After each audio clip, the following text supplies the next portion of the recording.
नमस्ते मित्रों। आज हम भीष्म साहनी की प्रसिद्ध कहानी चीप की दावत, इसके कथानक और उद्देश्य को इस वीडियो के माध्यम से देखने वाले हैं। उसके पहले कहानीकार भीष्म साहनी जी का संक्षेप में परिचय हम देखेंगे। भीष्म साहनी का जन्म 8 अगस्त 1915 को रावलपिंडी, पाकिस्तान में हुआ। माता का नाम श्रीमती लक्ष्मी देवी तो पिता का नाम श्री हरवंश लाल था। आपकी आरंभिक शिक्षा गुरुकुल में हुई, जहां हिंदी और उर्दू की शिक्षा आपने प्राप्त की। डीएवी कॉलेज जो स्थानीय था, वहां से मैट्रिक तथा इंटरमीडिएट की परीक्षा पास की। बाद में गवर्नमेंट कॉलेज लाहौर से अंग्रेजी साहित्य में एमए किया। आपने रावलपिंडी के कॉलेज में पढ़ाने का काम किया तथा अंबाला और अमृतसर के कॉलेज में भी पढ़ाने का काम किया। आप प्रगतिशील लेखक संघ एवं अफ्रो एशियाई लेखक संघ के सदस्य भी थे। 1957 में भारत सरकार की ओर से आपका चयन सोवियत संघ में अनुवादक के रूप में हुआ। वहां 7 वर्ष तक रहकर कई पुस्तकों का रूसी भाषा में अनुवाद किया। 1965 से 1967 तक आपने नई कहानियों का कुशल संपादन करने का काम भी किया है। 1980 में अध्यापन कार्य से आप सेवानिवृत्त हो गए और बाद में स्वतंत्र रूप से साहित्य सृजन किया। आप 1993 से 1997 तक साहित्य अकादमी के कार्यकारी सदस्य भी रहे हैं। आपके पत्नी का नाम सीमा था, तो आपके पुत्र का नाम वरुण और बेटी का नाम करुणा था। 11 जुलाई 2003 को आपकी मृत्यु हो गई। आपके द्वारा रचित यानी भीष्म साहनी द्वारा रचित उनकी कुछ कृतियों का भी हम यहाँ पर अध्ययन करेंगे। उनके द्वारा लिखे गए उपन्यासों में तमस, झरोखे, मैयादास की माड़ी, बसंती, कुंतो, नीलू नीलिमा नीलोफर और कड़ियां, ये उपन्यास बहुत प्रसिद्ध है। इनके कहानी संग्रह में भाग्य रेखा, पहला पाठ, भटकती राख, पटरियां, वांगचू, शोभा यात्रा, निशाचर, पाली, डायन, 5 बेहतरीन कहानियां प्रसिद्ध है। आपने जो नाटक लिखे उसमें हनुष, माधवी, कबीरा खड़ा बाजार में और मुआवजे ये प्रसिद्ध है। बाल साहित्य के अंतर्गत गुलेल का खेल और वापसी ये साहित्य प्रसिद्ध है। आज के अतीत ये इनकी आत्मकथा है। मेरी साहित्य यात्रा आपका यात्रा वृत्तांत है और अपनी बात निबंध का संग्रह है। भीष्म साहनी सादगी का सौंदर्य शास्त्र आपके द्वारा लिखित आलोचना ग्रंथ है। तो इस प्रकार से भीष्म साहनी जी ने विविध साहित्य विधाओं के अंतर्गत लेखन किया है। भीष्म साहनी जी को जो पुरस्कार प्राप्त है उनमें से उनके तमस उपन्यास को साहित्य अकादमी पुरस्कार प्राप्त हो चुका है।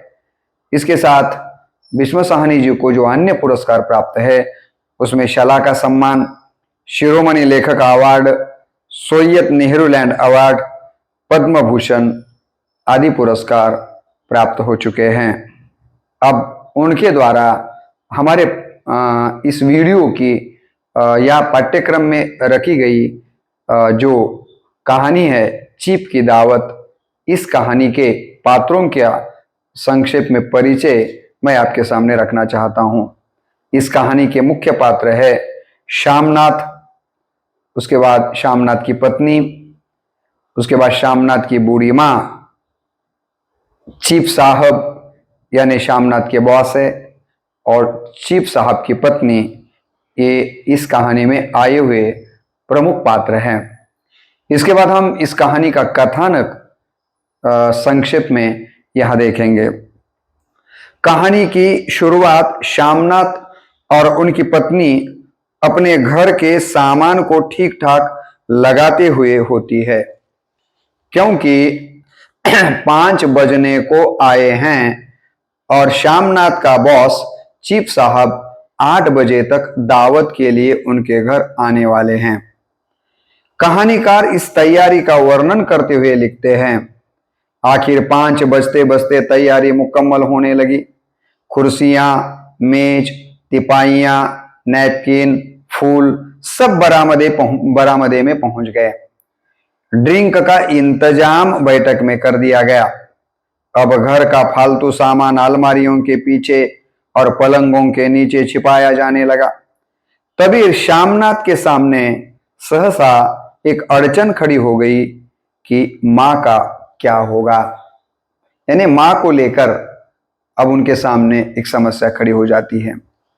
बाद में कहानीकार बताते हैं कि श्यामनाथ और उनकी पत्नी को मां का यहां रहना पसंद नहीं है, इसलिए मां के इंतजाम के बारे में वह सोच रहे हैं। तब पत्नी कहती है कि मां को पिछवाड़े में मां की सहेली रहती है, वहां छोड़ा जाए। लेकिन यह बात श्यामनाथ को पसंद नहीं आती, क्योंकि उन्हें लगता है कि इससे वह पड़ोसन उनके घर आना जाना शुरू करेगी। इसलिए मां को वहां भेजने से श्यामनाथ इनकार करते हैं। वहां भेजने के लिए श्यामनाथ तैयार है क्या? तैयार नहीं है। और आगे वो कहते हैं कि इसके बजाय मां को जल्दी खाना खिलाकर उसकी कोठरी में चले जाने को कहेंगे। यह सुझाव पत्नी को भी पसंद आता है, लेकिन पत्नी एक शंका उपस्थित करते हुए कहती है कि अगर वह सो गई और नींद में खर्राटे लेने लगी तो साथ ही तो बरामदा है जहां लोग खाना खाएंगे। तब श्यामनाथ कहता है कि अंदर से दरवाजा लगा लेने को कहेंगे और बाहर से ताला लगा लेंगे और मां को सोने के बजाय बैठे रहने को कहेंगे। लेकिन पत्नी कहती है कि अगर मां सो गई तो। देखिए, अलग अलग प्रकार से मां के बारे में पति पत्नी में चिंता के स्वर में यहां पर चर्चा हो रही है। पत्नी कहती कि अगर मां सो गई तो। तब श्यामनाथ को पत्नी पर गुस्सा आता है कि उसने उसकी मां को भाई के पास जाने से मना किया था। इससे दोनों में कहासुनी होती है। श्यामनाथ कहता है कि मां भाई के पास जाने के लिए तैयार थी, लेकिन तूने ही मां को यहां से जाने से मना कर दिया। अगर उसी समय जाने दिया होता तो आज मां को लेकर यह चिंता करने की जरूरत थी क्या? इसलिए वो पत्नी को दुत्कारता है, फटकारता है इस बात को लेकर, और पत्नी भी पति को उल्टी सीधी बातें कहती है और मां को लेकर यहाँ पर दोनों में कहासुनी हो जाती है। यहाँ पर बाद में श्यामनाथ मां के पास जाते हैं, जहां मां बैठी है या है वहां पर श्यामनाथ जाते हैं और देखते हैं तो वैसे तो मां भी अपने बेटे के बॉस के आने से टेंशन में थी कि सारा काम सुविधे से चल जाए। मां को भी लगता है कि अपने घर अपने बेटे का बॉस आ रहा है तो किसी भी प्रकार की गलत बात बॉस के सामने यहां न हो जाए। वो कहती है कि पूरे काम सुविधे से चल जाए, यानी अच्छी तरह से निपट जाए। इतने में बेटा श्यामनाथ मां के पास आकर कहता है, मां आज तुम खाना जल्दी खा लेना, मेहमान लोग 7:30 बजे आ जाएंगे। मां कहती है कि मैं आज खाना नहीं खाऊंगी, क्योंकि घर में जिस दिन मांस मछली बनती है उस दिन मैं खाना नहीं खाती। लड़का अपने मां को कहता है, बेटा अपने मां को कहता है कि देख मां, आज तुझे जल्दी खाना है, क्योंकि बाहर के मेहमान 7:30 बजे तक आने वाले हैं, इसके पहले आप खाना खाकर बैठ जाओ। तो मां कहती है कि बेटा जिस दिन घर में मांस मछली पकाई जाती है उस दिन मैं घर में खाना नहीं खाती, इसलिए आज मैं खाना नहीं खाऊंगी। बेटा आगे कहता है कि मां, हम लोग पहले बैठक में बैठेंगे, उतनी देर तुम यहां बरामदे में बैठना, फिर जब हम यहां आ जाएं तो तुम गुसल खाने के रास्ते बैठक में चली जाना। यह सुनकर माँ अवाक रह जाती है और कहती है, हाँ बेटा। माँ को आश्चर्य लगता है कि बेटा इस प्रकार का मेरे साथ बर्ताव क्यों कर रहा है, और इसीलिए बेटे की ये हर एक बात सुनते समय माँ को आश्चर्य लगता है। लेकिन बेचारी बूढ़ी है, असहाय है, और इसी कारण वो कहती है, ठीक है, हाँ बेटा। आगे बेटा कहता है, माँ आज जल्दी सो नहीं जाना, तुम्हारे खर्राटों की आवाज दूर तक जाती है। देखिए दूसरा आदेश दे रहा है कि वो आज जल्दी सोना भी नहीं है, क्योंकि तुम जब सोती हो तो तुम्हारे खर्राटों की आवाज दूर तक चली जाती है। तब माँ लज्जित होकर कहती है, क्या करूं बेटा, मेरे बस की बात नहीं है। जब से बीमारी से उठी हूं नाक से सांस नहीं ले सकती। इतना करने के बाद श्यामनाथ एक कुर्सी को उठाकर बरामदे में कोठरी के बाहर रखते हुए बोलता है, आओ माँ इस पर जरा बैठ। तो देखिए कि माँ को कहता है कि जल्दी मत सो, क्योंकि जल्दी सोओगी तो आपके खर्राटों की आवाज दूर दूर तक सुनाई देती है। माँ बेचारी कहती है कि क्या करूं बेटा, मैं जब से बीमार हूं तब से मैं नाक से सांस नहीं ले पा रही हूं, और मुख से सांस लेने से ये खर्राटों की आवाज आती है। इस प्रकार से वो अपनी सारी सही सही बात बेटे को बता देती है। इतने पर भी बेटा चुप नहीं बैठता। बाद में एक वहां पर क्या करता है कि एक कुर्सी को उठाकर बरामदे में लाकर माँ का, यानी प्रैक्टिकली कर रहा है कि माँ कैसे बैठेगी, उसको वो सिखा रहा है। तो एक कुर्सी लाकर बरामदे में रखता है और माँ को कहता है कि इस कुर्सी पर बैठ जाओ। माँ कुर्सी पर बैठती है। तो क्या कहता है, देखिए माँ कुर्सी पर बैठती है तो बेटा कहता है, यूं नहीं माँ, टांगे ऊपर चढ़ा कर नहीं बैठते, ये खाट नहीं है। माँ ने टांगे नीचे उतार ली। अब बेचारी बूढ़ी है, ऊपर टांगे लेकर बैठी थी, कहाँ कुर्सी पर, तो वो कहता है कि ये खाट नहीं है, ऐसा बैठा नहीं जाता कुर्सी पर, पाँव नीचे कर दो। और बेचारी बेटे के आदेश के कारण वो पाँव नीचे कर देती है। तो देखिए अपने माँ के साथ किस प्रकार से अपने बॉस के इंतजाम के कारण बुरा व्यवहार बेटा कर रहा है। वह यह भी सख्त ताकीद देता है कि वह नंगे पांव न घूमे, न खड़ाऊं पहनकर सामने आए। आगे माँ को कपड़े पहनने के बारे में पूछता है। माँ कहती है, जो है वही पहनूंगी बेटा, जो कहो पहन लो। देखिए कुर्सी पर कैसा बैठना है, खर्राटे नहीं लेने हैं, क्या उस दिन पहनना है, यानी आज के दिन ही क्या पहनना है, ये सारी बातें माँ से बेटा करता है। और माँ को कहता है कि देखो आज तू क्या पहनने वाली है, बोल। तो माँ कहती है कि जो है वही पहनूंगी, और उसके बाद भी आपको अगर लगता होगा कि आपकी मर्जी के अनुसार मैं पहनूं तो बेटा बोल दे, तेरे मर्जी के अनुसार तू और तेरी पत्नी जो कहेंगे वो मैं पहनने के लिए तैयार हूं। तो ये भी आदेश वो अपने माँ को इस समय दे रहा है। श्यामनाथ को इस बात की चिंता लगी है कि कहीं माँ की मुलाकात चीफ साहब से न हो जाए और उसे लज्जित न होना पड़े। और माँ को वह कहते हैं कि तुम सफेद कमीज और सफेद सलवार पहन लो, और उसे पहनकर आने को भी कहता है। माँ सफेद कमीज और सफेद सलवार पहनकर बाहर निकलती है। बेटा कहता है, ठीक है, मगर आपके पास कोई चूड़ियां उड़िया हो तो वह भी पहन लो। अब देखिए वो यहाँ पर हर एक प्रकार की बातें माँ से कह रहा है, और उसे इस बात की चिंता है कि कहीं माँ की और चीफ साहब की मुलाकात न हो जाए। मुलाकात नहीं होनी चाहिए ऐसा उनको लगता है। और पहनने की भी बात कहता है, और उनको कहता है कि तुम सफेद कमीज और सफेद सलवारी आज पहननी है, बाकी कुछ नहीं पहनना है, और जाओ और अभी पहनकर मेरे सामने आ जाओ। बेटे का आदेश सुनकर माँ सफेद यहाँ पर जो सलवार है और कमीज है वो पहनकर आ जाती है, बाहर निकल कर आ जाती है। तो बेटा आगे कहता है कि चूड़ियां उड़ियां हो तो वो भी पहन लो, ऐसा कहता है। तब माँ कहती है, चूड़ियां कहाँ से लाऊं बेटा, तुम तो जानते हो सब जेवर तुम्हारी पढ़ाई में बिक गए। सही सही बात कहती है कि अरे चूड़ियां मैं कहाँ से या जेवर कहाँ से पहनूं, क्योंकि जितने मेरे पास जेवर थे वो सारे जेवर तेरी पढ़ाई में मुझे बिकने पड़े, बेचने पड़े। और ये सुनते ही उसे तो माँ पर दया आनी चाहिए थी कि अरे मेरे लिए माँ ने कितना, या गर्व होना चाहिए था कि मेरे पढ़ाई के लिए मेरे माँ ने कितना बड़ा त्याग किया है। लेकिन ऐसा न करते हुए बेटा माँ पर उल्टे गुस्सा करता है और उल्टी सीधी बातें इस बात को लेकर भी वो करता है। इससे बेटा श्यामनाथ गुस्से में आकर माँ को भली बुरी सुनाता है। इससे माँ नाराज होकर कहती है, दोबारा ऐसा नहीं कहूंगी बेटा। फिर श्यामनाथ माँ को कहते हैं, माँ रोज की तरह गुमसुम बन के नहीं बैठी रहना। अगर साहब इधर आ निकले और कोई बात पूछे तो ठीक तरह से बात का जवाब देना। क्या कहता है कि चुप नहीं बैठना है माँ, अगर साहब ने आपको कुछ पूछा तो उसका जवाब भी ठीक तरह से देना है।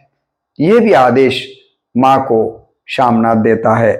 तब माँ कहती है, माँ को लगता है कि अब उसके साहब इतने पढ़े लिखे, इतने बड़े अफसर, और वो अगर मुझे कुछ पूछे तो मैं कैसा उसका उत्तर दे सकती हूँ। इसलिए माँ बेटे को कहती है, वो कहती है, देखिए मैं न पढ़ी न लिखी, मैं न पढ़ी न लिखी बेटा, मैं क्या बात करूंगी।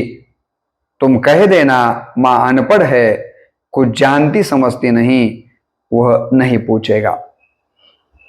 माँ कहती है कि तुम तुम्हारे साहब को बता दो कि मेरी माँ अनपढ़ है, पढ़ी लिखी नहीं है, और ऐसा अगर तुम कहो दोगे तो वो मुझसे किसी प्रकार की बात नहीं करेगा या कुछ भी नहीं पूछेगा।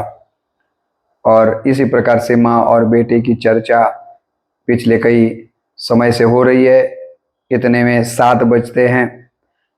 जैसे 7 बजते हैं तो माँ का दिल धड़कने लगता है कि कहीं ये अमेरिकी अंग्रेज सामने न आ जाए और न वो उसे कुछ पूछे, और पूछेगा तो वो उसको क्या जवाब देंगी। एक मन कहता है कि अपनी विधवा सहेली जो पड़ोस में रहती है उनके यहाँ जाना ही ठीक रहेगा, लेकिन बेटे ने जाने से इनकार किया, इसीलिए वो वहां पर भी नहीं जा सकती। और इसी प्रकार से वह चुपचाप कुर्सी पर टांगे लटकाए वहीं पर बैठी रहती हैं।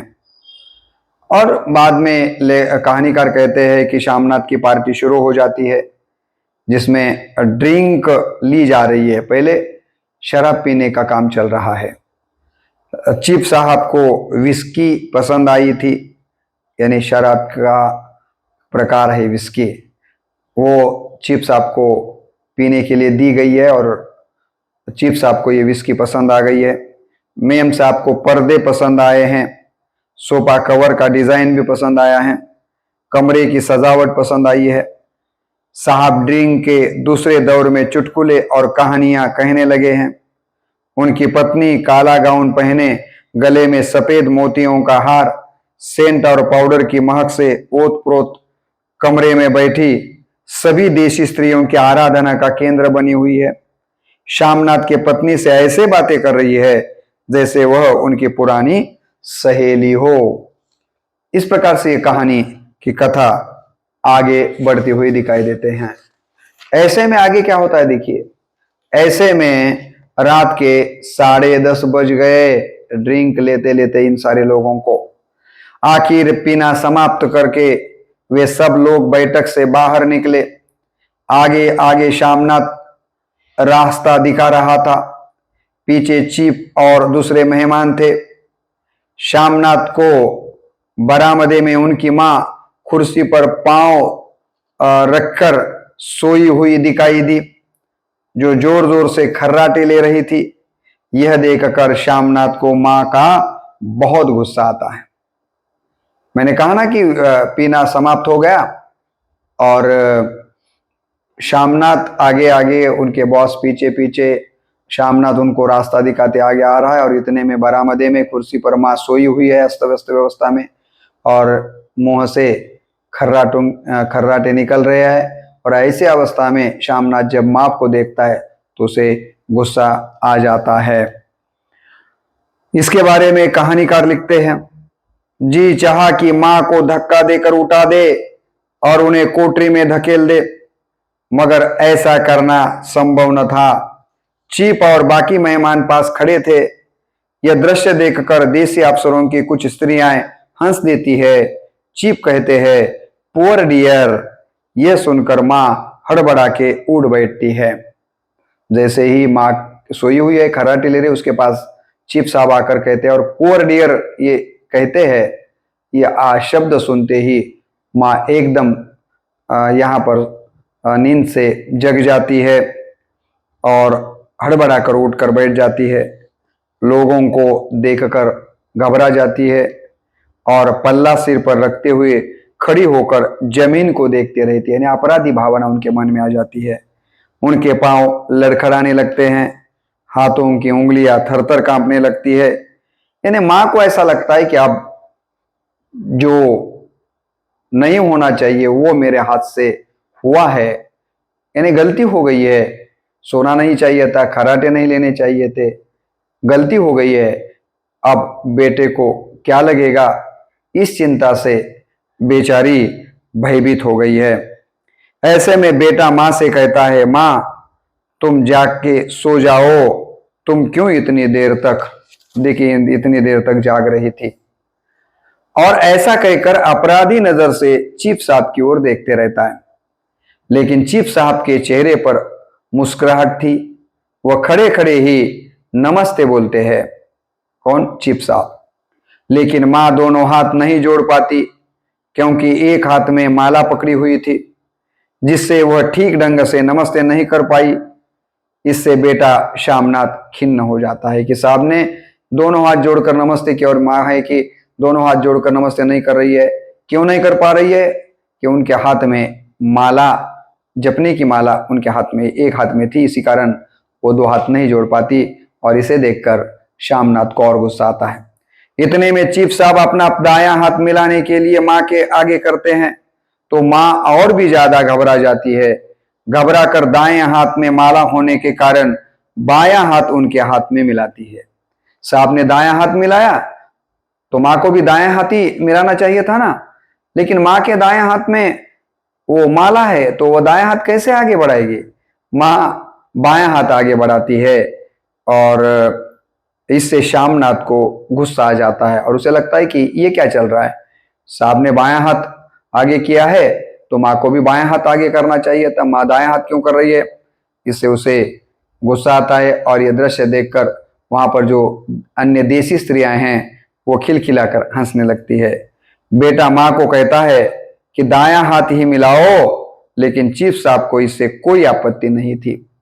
बेटे को मां का यह बर्ताव पसंद नहीं है, लेकिन चीफ साहब को इसमें कोई हर्ज नहीं है, वो खुश है।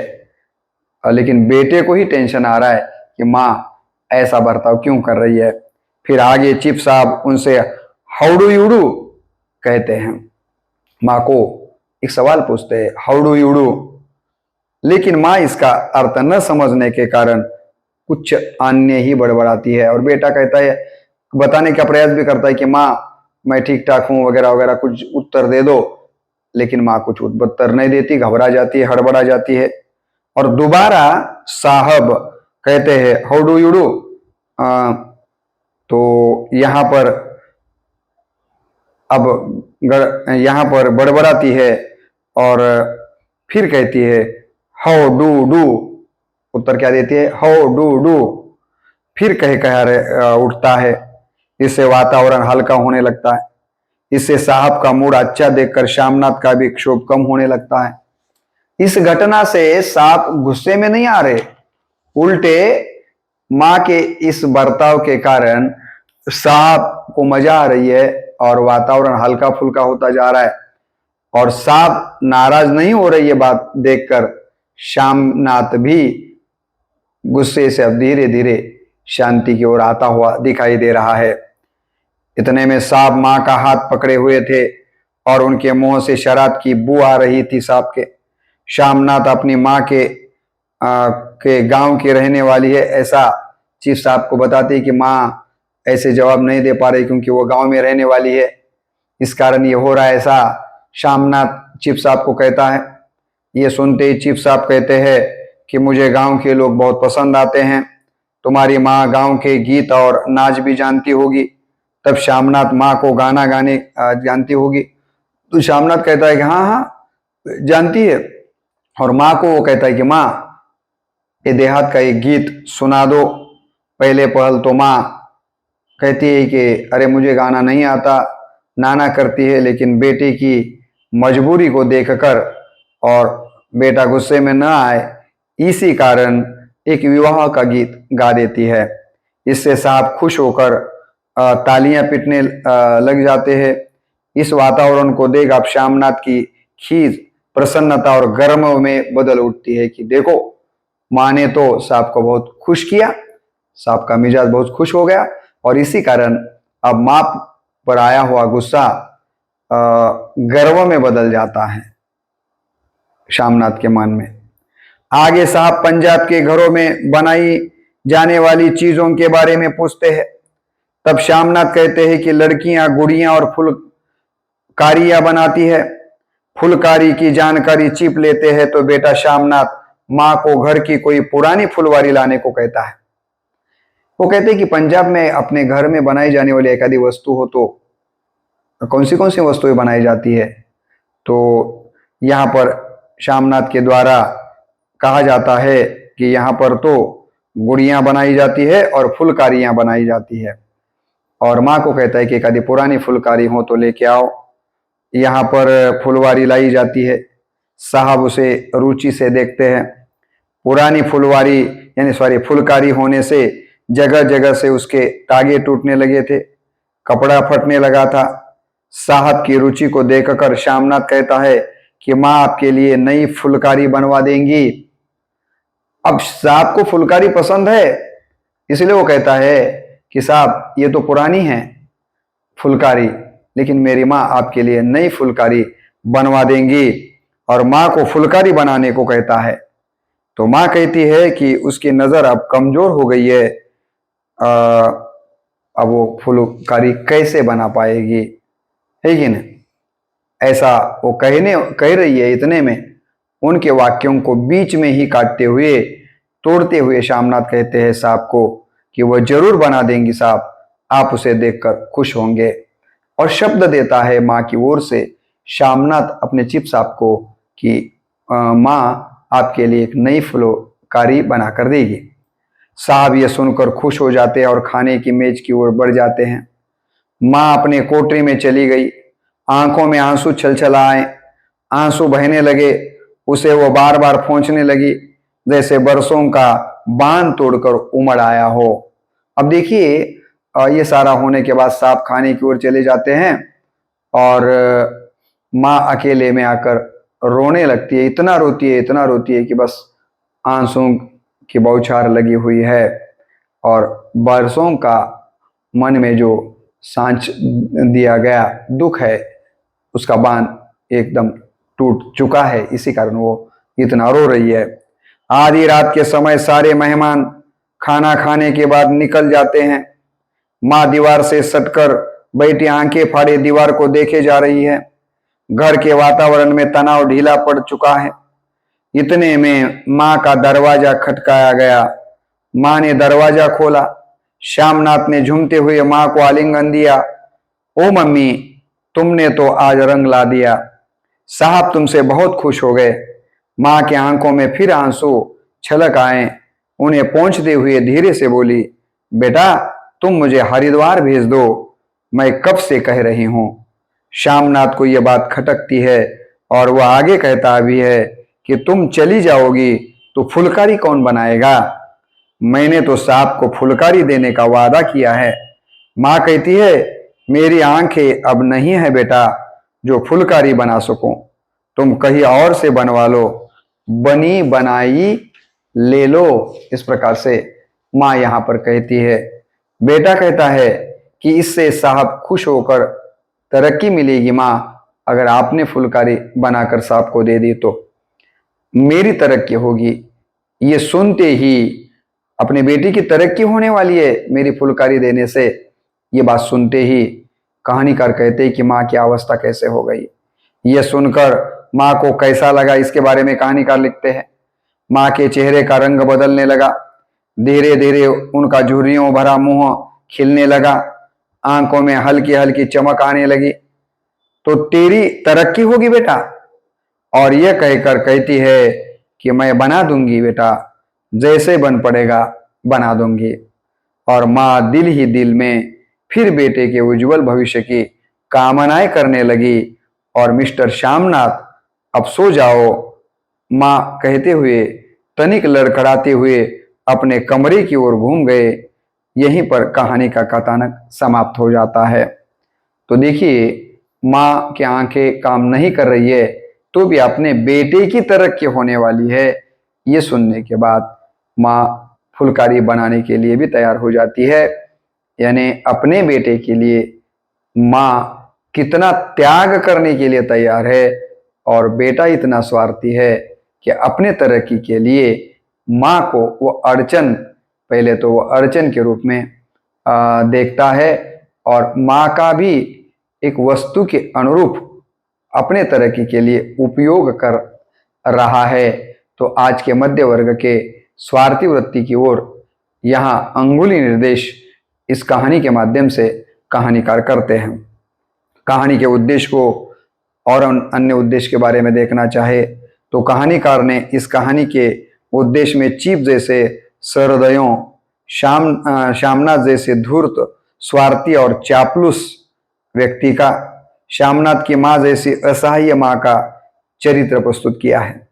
जो माँ अपने बेटे के लिए केवल जन्म ही नहीं देती तो सब कुछ नौचावर कर देती है, उसके लिए बेटा माँ को ही अड़चन समझने लगता है। अपने स्वार्थ पूर्ति के लिए माँ के संस्कारों के विरुद्ध भी वो बर्ताव करता है, जैसे शराब पीना, मांस मछली घर में खा बनाना, माँ को शराब पिए बैठक में जाने को कहना आदि। आजकल के स्वार्थी मध्य वर्ग के कई लोगों का स्वार्थ के सामने कुछ भी नहीं दिखाई देता, इसे भी ये कहानी हमारे सामने रखती है। और आज हर जगह पर किस प्रकार से आदमी प्रतिष्ठा के, पद के, पैसे के पीछे लगा हुआ है, और पैसा और बढ़ती या जो भी कुछ लालसा उसके मन में जागृत हो जाती है, उस लालसा को पूरा करने के लिए वो अपने माँ तक को छोड़ता नहीं है।